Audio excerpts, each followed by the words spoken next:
I am finally at the end. I finished the last Tarantino movie on Saturday. And I also, in case anyone's wondering about Kill Bill, I watched that in the theater. The review will come for that as well, just not right now. Yeah, and I finished what I consider to be a love letter to 1960s / very early 70s Hollywood in Once Upon a Time in Hollywood. Quentin Tarantino's Hollywood visits 1969 Los Angeles, where everything is changing as TV star Rick Dalton, Leonardo DiCaprio's lifelong stunt double Cliff Booth, Brad Pitt make their way around an industry they hardly recognize anymore. The ninth film from the writer-director features a large ensemble cast and multiple storylines in tribute to the final moments of Hollywood's golden age. Yeah, I would have to agree. I mean, there's so much stuff going. And so, when I was first watching this, it was like, okay, so we have a western called Bounty Law or whatever. I'm like, alright, so we have a man who feels like his glory days are over, and there's a stuntman who's figuring stuff out. And then, lo and behold, we also get that Roman Polanski, Sharon Tate, and the Manson family. Oh boy, that's a combination right there. How you're thinking, how are all these going to connect? Is there going to be some resolution, some massive payoff at the end? Yes, and it is quite the thing. What's happening here? But of course, with this being a Tarantino venture, it's not like that. They all happens, what happened to them in real life happens here. This is an alternate history, and as they go and try and rob like one of the houses, lo and behold, they really do get their asses handed to them, including my personal favorite,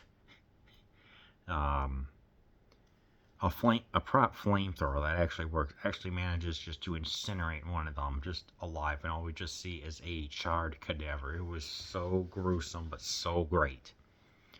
Somehow this movie just works if you're of a certain age or mindset.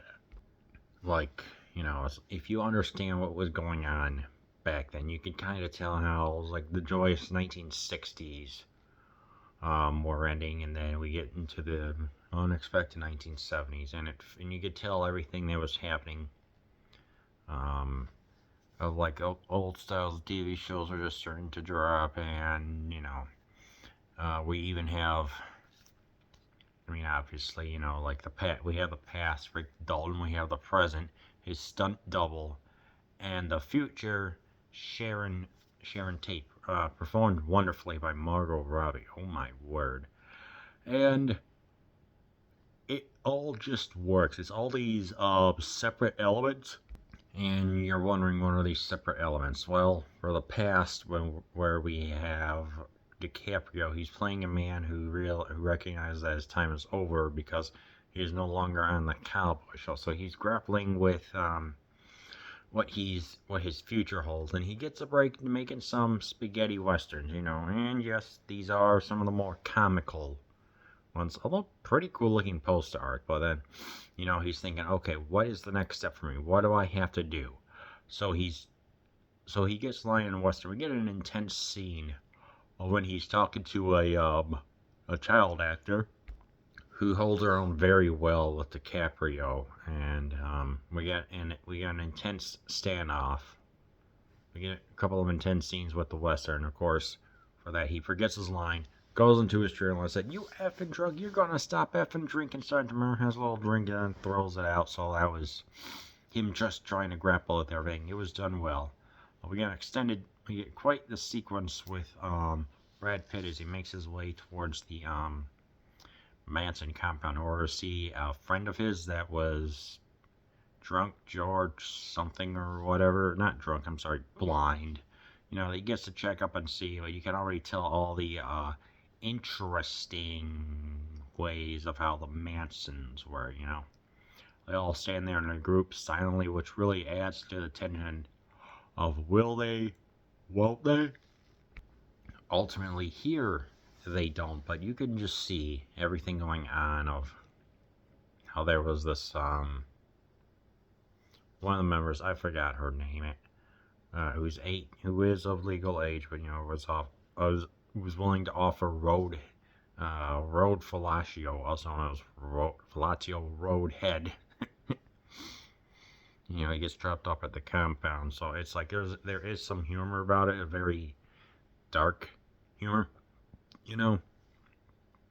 And then of course we get Sharon Tate, where she was in a couple of movies here and there. It's like she's trying to figure out her way of going on. So we actually get to see the presence uh, of Robbie. It's like she speaks, but instead we get to see the mannerisms, like saying, "Hey, here's this chick that's of the future. And got the mini skirt, got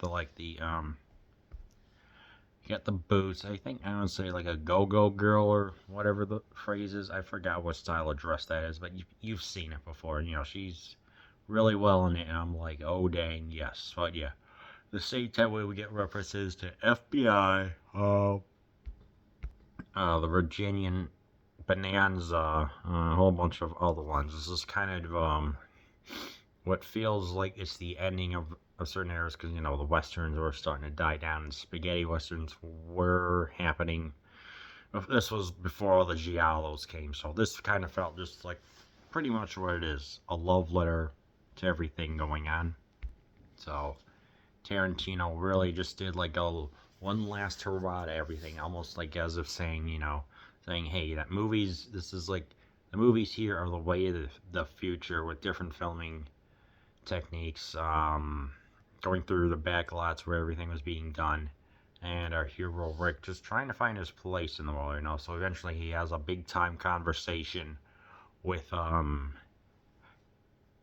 Cliff, saying, "Hey, I've got a beautiful Italian wife."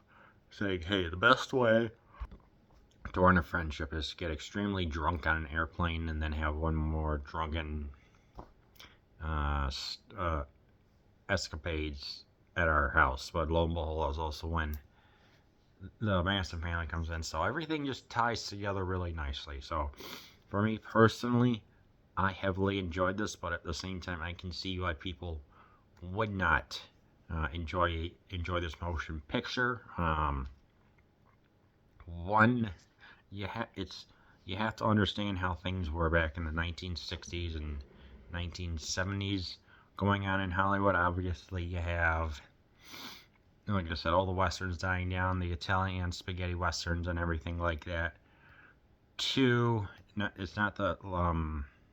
it's the tribute to everything going on. So obviously, people younger than me may not know what's happening, because I think I'm probably like, or those who are in film school definitely understand what's going on. But to the average Joe, me like, this one's just not for me. But I can tell you this: I watched a movie called Hail Caesar about a decade ago, 11 years actually, which is similar to this with the way of how it's in the 1950s Hollywood. It even features spaghetti westerns and a thing to Judah Ben-Hur, and that movie stunk. Critics enjoyed it, but the casual moviegoer, and even when I watched it, I just thought it was a piece of garbage, So, yeah, this is definitely superior to that. It even features a red apple cigarettes, which I always found to be cool. But yeah, definitely, you keep this in mind again. It's 2 hours and 45 minutes. It's so freaking long. Ugh, I don't know.